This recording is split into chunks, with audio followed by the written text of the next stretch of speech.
morning students. Today we'll start the chapter water resources. Students, this chapter will assess only in your periodic test, not in your board examination.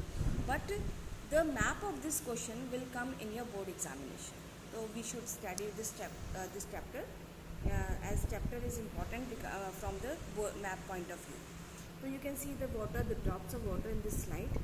It means water हमारे लिए बहुत ज़रूरी है. जल हमारे जीवन का एक अहम भूमिका निभाते हैं. इसके बिना हम बिल्कुल भी नहीं रह सकते हैं. इन दिस फिगर आप जो ये एक पाई चार्ट देख रही हैं, इस पाई चार्ट में आप देखें कि जो डार्क ब्लू कलर है ये वाटर से एरिया है जहाँ पे वाटर होता है बहुत ज़्यादा, और जहाँ पे आप लाइट ब्लू देख रहे हो वो लैंड पार्ट है. तो आप ये देख सकते हो कि इस फिगर से ही आपको समझ में आ जाएगा कि 3/4 of the earth surface is covered with the water. Then some facts about the water and the figures.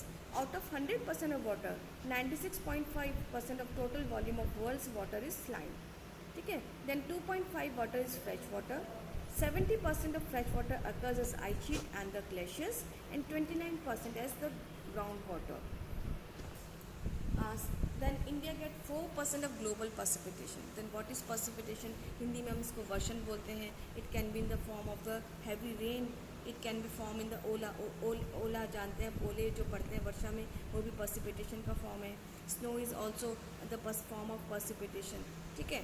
तो लैंड एरिया इंडिया का जो है वो it is about 2.4% of the world, and India hold 17% of the world population. ये you can say the water cycle also. तो water cycle को देखकर हमें ये लगता है कि वाटर क्या है, रिन्यूएबल रिसोर्स है. तो आपसे पूछ सकते हैं एग्जाम में, is water is a renewable resources? तो आपका आंसर आना चाहिए यस. आप जहाँ पे ब्लू कलर का जो पिक्चर देख रहे हो एक्यूमुलेशन की, यहाँ पे पानी एक्यूमुलेट हो रखा है. ये पानी इवेपोरेट होता है. पानी इवेपोरेट होकर ऊपर जो है एयर में चला जाता है और वो कंडेंस फॉर्म कर लेता है, कंडेंसेशन हो जाता है, क्लाउड फॉर्म हो जाते हैं. फिर क्लाउड जो है वो अपने अंदर जो है प्रेसिपिटेशन यानी कि छोटे छोटे वाटर की जो ह्यूमिडिटीज़ के कारण, आर्द्रता के कारण अपने में जो नमी पैदा करके पानी को इकट्ठा कर लेते हैं. फिर वो जो बादलों में जब पानी बहुत ज़्यादा इकट्ठा हो जाता है तो उसके कारण हैवी वर्षा होती है. ठीक है. हैवी वर्षा होने के कारण वो वाटर फिर से ज़मीन में वापस आता है. तो this is what the water recycle. पानी रिसाइकिल हो रहा है. ठीक है. और इस अंडरग्राउंड, और ये कुछ वर्षा का पानी ऊपरी सतह पे रह जाता है और कुछ वर्षा का पानी अंडरग्राउंड हो जाता है. ठीक है. तो इस तरह से जो है वाटर क्या हो रहा है, रिसाइकिल हो रहा है. उसको हम रिन्यूएबल रिसोर्स बोलते हैं. तो is water renewable resources? Yes, water is renewable resources. है यू कैन सी. अब कुछ ऐसी कंडीशंस हैं जिसके कारण जो है धीरे धीरे वाटर ख़त्म हो रहा है because of the industrial waste disposal to water. Then बहुत ज़्यादा केमिकल फर्टिलाइजर्स यूज़ हो रहे हैं. Then use of the chemical pesticides के कारण भी. फिर अब हो क्या रहा है कि लोग शहरों में आकर बस रहे हैं, गाँव को छोड़ रहे हैं, तो रैपिड अर्बनाइजेशन हो रहा है, बहुत ज़्यादा शहरीकरण हो रहा है. और जब बहुत ज़्यादा शहरीकरण हो रहा है, पॉपुलेशन बढ़ रही है, तो वाटर का बहुत ज़्यादा यूज़ हो रहा है, over excessive use of water हो रहा है. फिर कई जगहों पे ओवर पॉपुलेशन हो गई है, तो पानी तो ज़रूरी चाहिए, तो ओवर पॉपुलेशन के कारण भी पानी की कमी हो रही है. कई बार ग्लोबल वार्मिंग हो रही है, और ग्लोबल वार्मिंग होने के कारण जो है ड्रॉट आ रहा है, तो सूखा पड़ रहा है, और इस सूखा पड़ने से भी पानी की कमी होती जा रही है. ठीक है. देन इंडिया का जो एक वन ऑफ द फैक्ट है कि इंडिया एक मानसून कंट्री है, और लगभग 100 से लेकर 120 दिन जो है वो एक्सपीरियंस किए जाते हैं मानसून को. जैसे आजकल मानसून का मौसम चल रहा है ना. तो अब आपके सामने क्वेश्चन आता है कि व्हाट इज़ वाटर. सबसे पहले क्वेश्चन आता है कि वाटर स्कैर्सिटी होती क्या है, जल दुर्बलता क्या होती है, पानी की कमी होना, लैक ऑफ वाटर. तो जब पानी की कमी हो जाती है तो उसको हम बोलते हैं वाटर स्कैर्सिटी. तो Y water scarcity? Water scarcity क्यों होती है? सबसे पहला कारण है कि ग्रोइंग पॉपुलेशन है. दिन प्रतिदिन पॉपुलेशन बढ़ रही है, जनसंख्या बढ़ रही है, और जनसंख्या जब बढ़ती है तो नेचुरल है कि वो जो पानी जितना है एप्रोप्रिएट है वो उसको पर्याप्त नहीं हो पाता है, पानी की कमी होने लग जाती है. फिर कई बार क्या हो रहा है कि एग्रीकल्चर को जब एक्सपेंड किया जा रहा है तो उसको इरिगेशन की ज़रूरत पड़ती है. इरिगेशन क्या होता है? सिंचाई करना. सिंचाई के लिए पानी की आवश्यकता पड़ती है, तो वो पानी की कमी हो रही है. ठीक है. देन कई बार बहुत बड़ी बड़ी इंडस्ट्रीज़ एरिया में लग जाती हैं, या अर्बनाइजेशन बढ़ रहा है, उसके कारण भी वाटर की कमी हो रही है.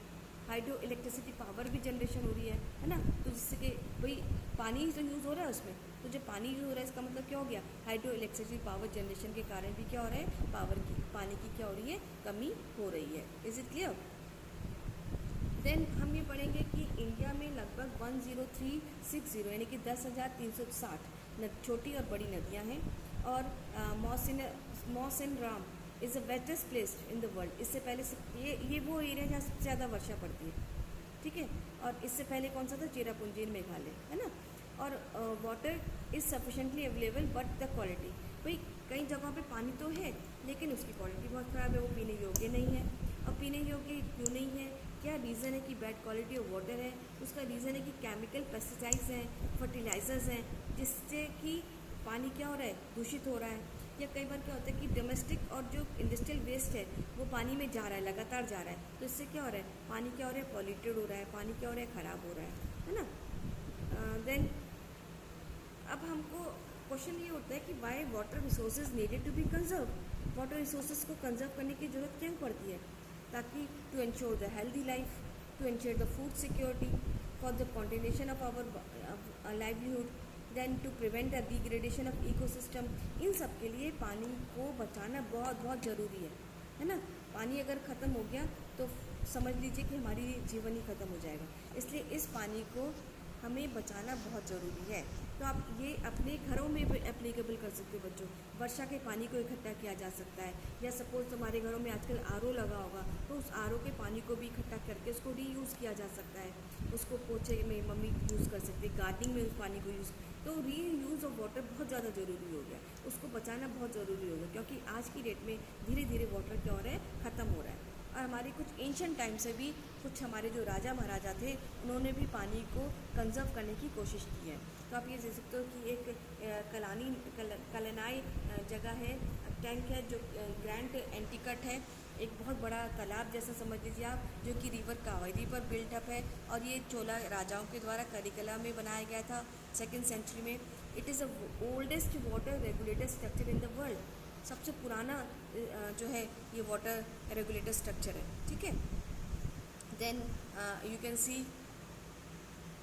Here in Allahabad rain water harvesting system है, जो कि इलाहाबाद में यूपी में, जो कि 1st सेंचुरी BC में बनाया गया था। फिर आप यहाँ देख सकते हो कि ये नागार्जुन कोंडा जो डैम है ये आंध्र प्रदेश में है, जिसमें कि वाटर स्टोरेज होता है। देन अच्छा, मध्य प्रदेश एक ऐसी सिटी है इसके बीचों बीच लेक है और उसको बोलते हैं भोपाल लेक। और ये जो भोपाल लेक है it is a source of drinking water of the city, यानी कि भोपाल जो शहर है वहाँ पे जो ड्रिंकिंग वाटर है यहाँ से सप्लाई होता है। And it was built by Malwa king in 1005 to 1055 AD। तो इस तरह से वहाँ पे भी क्या होता है, वाटर सप्लाई होता है। अब यहाँ देख रहे हैं आप दिल्ली का हौज खास है। हौज मतलब वाटर टैंक और खास मतलब रॉयल। तो रॉयल मीन्स शाही लोगों का टैंक, रॉयल वाटर टैंक था, ठीक है। Then it was again a Hauz e शासी built by the Iltutmish in Mehrauli.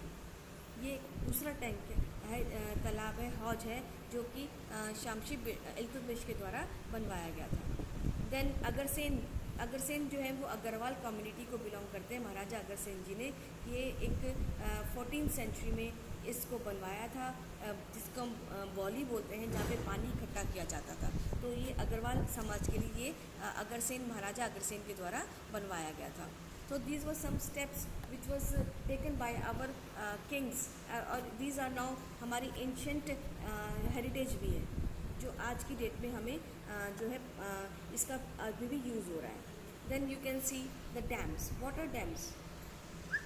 Dams were traditionally built to impound the river. ज़्यादातर रिवर्स पर या रेन वाटर को इकट्ठा करने के लिए डैम्स बनाए जाते थे, और ताकि इरीगेटेड एग्रीकल्चर एरिया को क्या किया जा सके, इरीगेट किया जा सके।